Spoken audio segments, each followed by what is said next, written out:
All right, folks, welcome to our next session. I am very happy to have Ross Cassan here today, who is Senior Director of Service Assurance at Spirent Communications, which is now part of Keysight. And Ross, let's go ahead and get into AI-driven test automation and predictive assurance. Excellent. Thanks, Kelly, and thanks everyone for joining this session. So the concepts we'll review in this session are anomaly detection, automation, synthetic testing, root cause analysis, and outcome verification. And we'll talk about how trust in AI and automation is not for its own sake, but really how we can bring concepts together from lab to live and validate across very complicated networks, including 5G and cloud native environments. So with that, let's get into it, and we'll start by talking about just kind of the top challenges that we see. And so traditional assurance struggles because the 5G core is now a cloud native application, right? We've got multiple vendors, we've got software driven delivery, and operators are having to manage this higher release cadence with more network function changes, more integration, and increased risk there because of all the changes that are happening. If you look back to LTE, we had purpose-built hardware. We may be doing one or two changes on that a year. And now, just for a single network function, we've got the underlying hardware, we've got the cloud or Kubernetes stack on top of that, got a service mesh on top of that, and then typically multiple different vendors that are making up that network and the number of network functions there. So the challenge is no longer whether the network is working, it's whether the entire service stack is working reliably. And to implement this, we really need to break down the barriers between different teams that are running these networks. This is one thing that we still see in carriers out there today, that we have dedicated functions for backhaul, mobile core, RAN, cloud stack, and really to offer next generation services like slicing. All of those things really need to come together. So, Ross, I'm going to kind of jump in here because I think what you're touching on is really kind of this um, this idea of the CI/CD pipelines that the industry's been talking about for a number of years now, and wanting to get closer to something that maybe looks like how hyperscalers are implementing changes on large scale very, very rapidly, and in a very automated fashion. But it still seems like for telecom, that widespread use of them at scale is still kind of a work in progress. So what do you see as the pain points and kind of the barriers to actually implementing these kind of systems and processes that you're talking about? Yeah, I think the biggest barrier is that last point I just made, right? It's making sure that the cloud stack team, the IT teams, the CTO teams, and then the teams that actually own the network functions are working together with their peers that are deploying these network functions and then ultimately operating them. And as you say, we really have to break down those walls. We have to implement automation. We have to use AI tools. Um, to put together that end-to-end pipeline. And that's a great segue into kind of the next slide that we have here, is really kind of breaking down the walls between lab, staging, and operational environments. And with the cloud scalers, they kind of got rid of their labs altogether for the most part.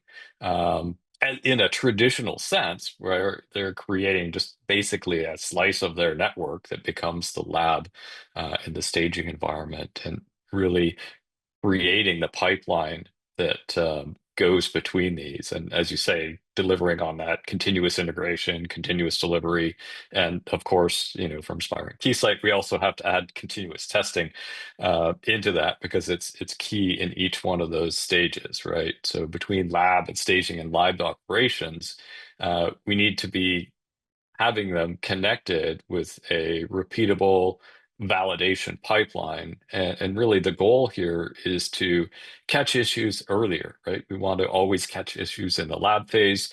But that's not always possible with these, ultra complicated and high scale, and adapting to new services in the network. And so the key there is learning, right? When we do catch something later in the cycle, that we learn from that and then bring it back into that procedure and process, so that next time we go through that, we've taken that learning and implemented it into the pipeline and just continue to evolve it and automate it. All right, so the next Oh, area that I wanted to talk about was AI and I how don't know it's about anybody changing. else, but I seem to have lost Ross's feed. Oh, Oh, you got me? okay, good, great. Okay, Okay, cool. good. That was just me then. All right, so yeah, let's talk about AI and how it's changing telecom. And it's really pulling us in two separate but connected ways. So in the first way, we're implementing AI in operations, and that's shown on the right side of the slide here, where we're using AI to help with assurance, to help with root cause analysis, to help with orchestration in the network, and automating all of those processes. So we're leveraging AI agents, we're leveraging chatbots, and helping evolve our processes. And we'll go through, a very detailed example coming up on that. The other key impact that AI is having on the network, and this is just beginning, is the workloads themselves, the traffic that's going across the network. So as more and more of the traffic of the network is being driven by agents that are out there, physical AI components. This is creating, new traffic patterns, new latency demands, and demands across the network from cloud to edge of the network. If we want to be able to offer something like low latency for navigation for drones, for example, that workload may need to be spread across multiple different data centers across the network.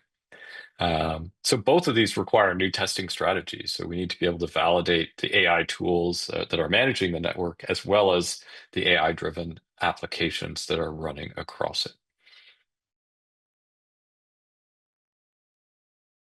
So I wanted to get into an example, and really the rest of the presentation is going to be built around this example of end-to-end assurance. We see this as being critical to provide visibility across all of the different layers of the network. And Kelly, you mentioned the cloud scalers, and while I think a lot of this testing started in the telecom world, I think the cloud scalers really took it to a whole new level, right? Where in production network, they started interjecting chaos testing and the concept of not only looking at passive data from the network and telemetry that's coming from the network, but also actively injecting test traffic in the network to enable automation, to be able to get ahead of issues before they impact end customers. And so really, when we think about end-to-end assurance, in the modern era, it's really the combination of that active test capability as well as passive telemetry to see what the impact is on real customers. But then remembering that if you're seeing something in passive, that real customers have been impacted. And when we try to accelerate problem solving in the network, we need to be able to do what's called segmentation. And that's what I'm trying to depict here, is that we're able to measure from end to end in the network. And then we're able to do exactly that same test from locations deeper in the network. And that at the same time, being able to listen to the traffic in the network, both the test traffic and the customer traffic, from passive tools. So I've got slides that explain each one of these, but I wanted to show, some real things. I realize it's a bit of an eye chart in terms of being able to see this. But this is an example of a real notification that would come out of a network. And, many of our customers, have traditionally used dashboards in their network operations centers, and they've continually said to us that, hey, we want to move away from, kind of the reactive dashboard into proactiveness. And that's exactly what we're doing here, right? So this is a complete root cause automation output that's happened and it's been done within 5 minutes, right? And for any of you who have been on an outage bridge at a carrier, whether you're at the network equipment manufacturer or the carrier themselves, you know that trying to get to the root cause of the problem, often takes hours on these outage bridges.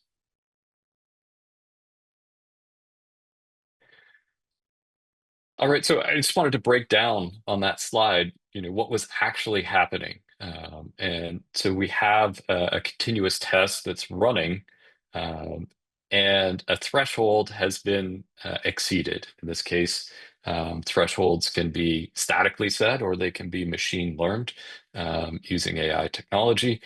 But that's triggered an event. And just because that's happened doesn't mean, we've immediately, hit the red alert and, got everyone involved.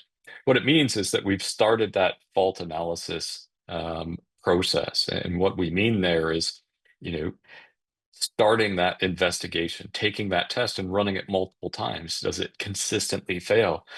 Taking the test and running it at multiple locations within the network to isolate where the issue is coming from, and completing that entire workflow before we send out that notification. And that's what really allows us to drive down to that 5 minute realm where we can say, hey, we can point the finger at the problem. And in the case that we showed being the SMF that was at fault, because we measured that from end to end, we saw the effect, and then we walked through the network till we were able to point at a very specific network function, and also get down to a recommendation as to what needed to be done to that. Um, on the next slide, we're kind of breaking it down. So what we find when talking to our customers is they kind of all say that when an issue happens within the network, they kind of get pulled in two directions, right? On one side, their phone is ringing, um, and it's saying, hey, uh, what is the impact of this problem, right? It's that your boss is on the phone saying, hey, what's the impact of this issue? And on the other side, you have to go through and resolve the issue, and find where it's coming from. And so that's a great application for AI, right? It's creating that summary. What is the impact of this issue? Being able to summarize that so you have a quick summary that you can send around to the organization, and folks understand very clearly what the blast radius of the problem is and what the next steps are that are being taken.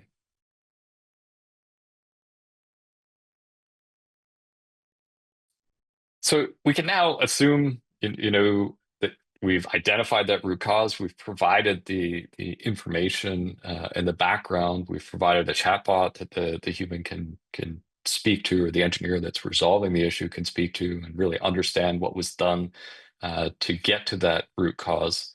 And then we can move into solving the problem. So that we can now assume that problem has been fixed, the remediation has been applied, and we really need to now close the loop between detection, action, and proof of recovery, right? So um, it's at the bottom here of the slide. It's a prompt. If any of you have used ChatGPT, you can see those prompts that it creates. Hey, here's what we recommend that you do next. And I think that's a key component of building trust with the users, the engineers that are operating these systems. So here's what's happened. Here's what we think should happen next. Do you want to proceed? And providing that action at the bottom.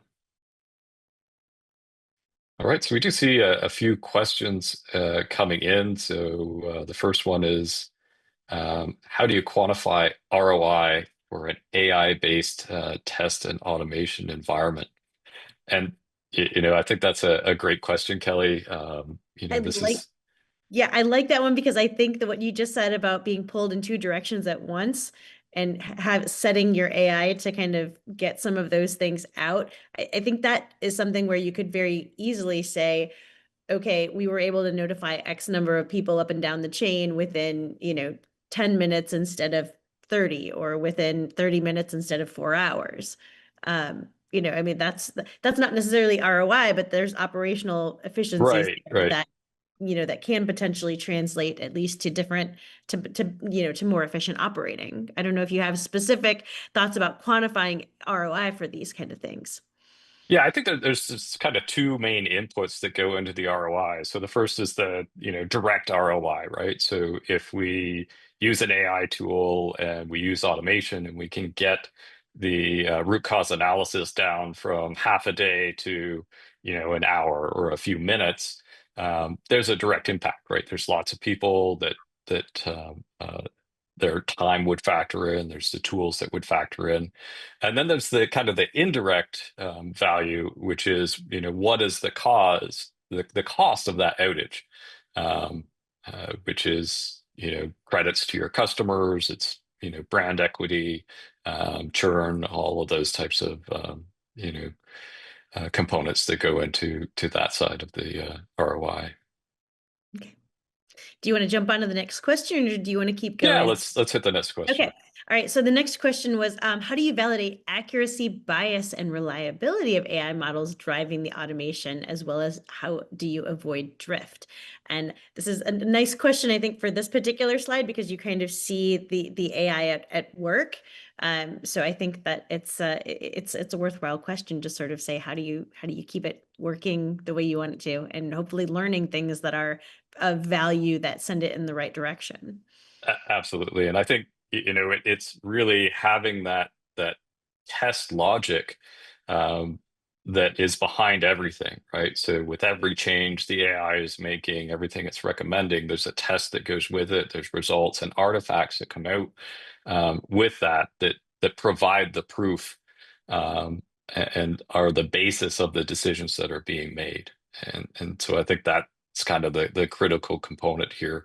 As we see, the move from, kind of open loop to closed loop, we need to make sure that we're providing that warm um, pull along of the operators, right, that are running these networks, right, not just handing the system over when it's in a completely horrific state, but explaining what's going along at each step, and then active testing, really being a key component there to really understand the state of the network at any given time. Okay. Okay. All Sounds right. So I think we were just talking about the change management process. I'm not going to spend very long on this slide, but it's just that A, B, C comparison of hey, here's how the network was behaving before you made the change. Here's testing that's actually occurring during the change window. I think that's something that's hasn't been done typically in the past. A lot of methods of procedure from the past have always been using kind of manual testing, manual tools, and we really need to make this an automated component of the change management process where we test before, during, and after the change so that we know that something that's going through that pipeline is indeed ready for production.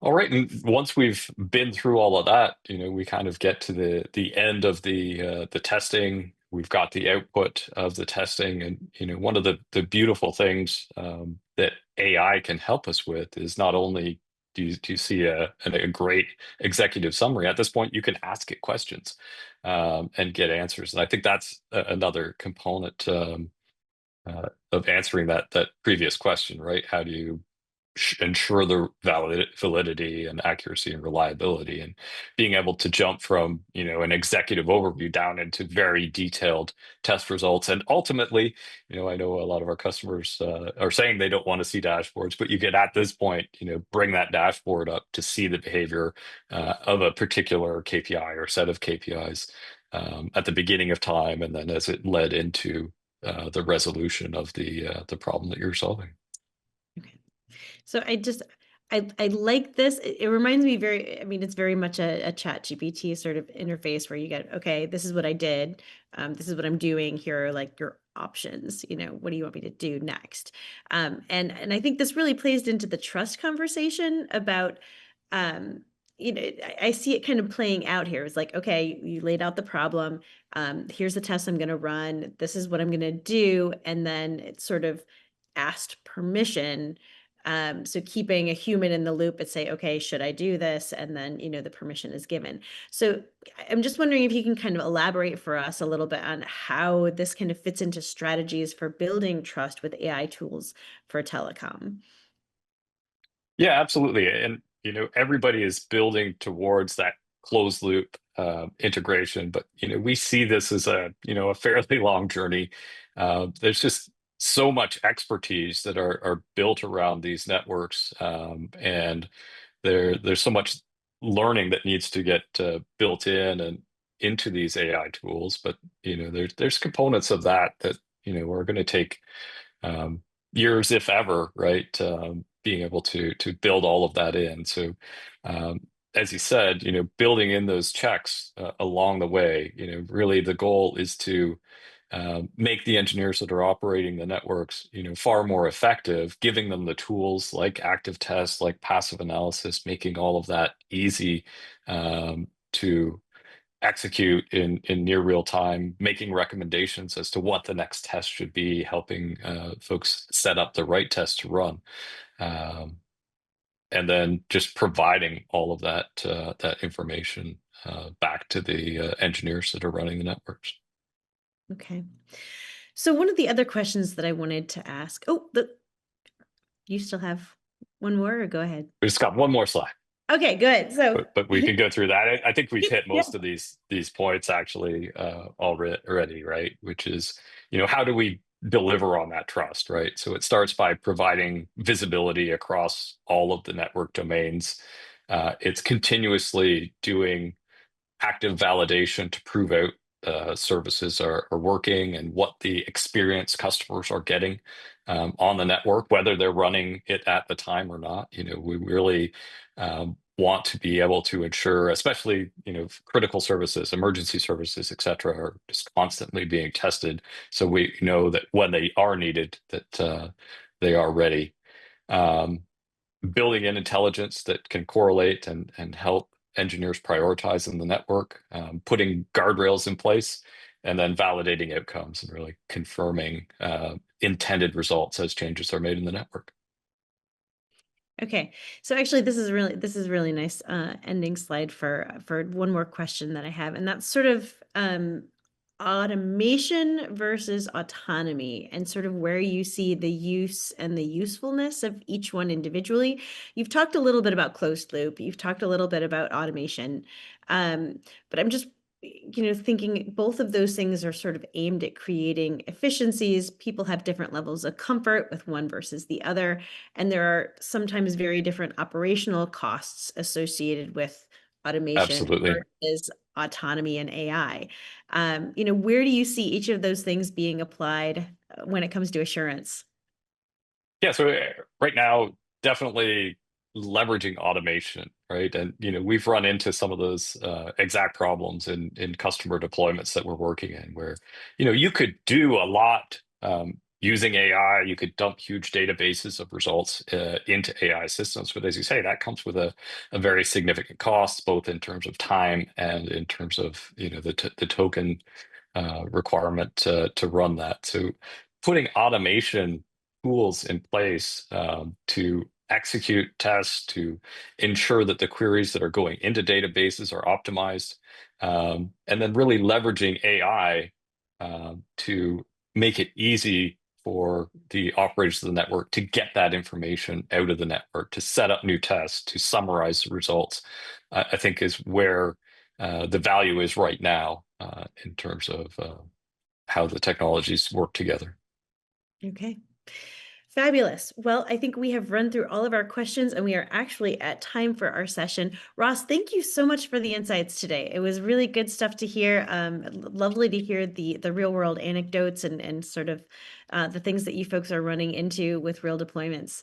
and the perspective on automation versus autonomy. Excellent. Thanks, Kelly. Thanks, everyone. All right, folks, we've still got more sessions ahead, so we'll move on to the next.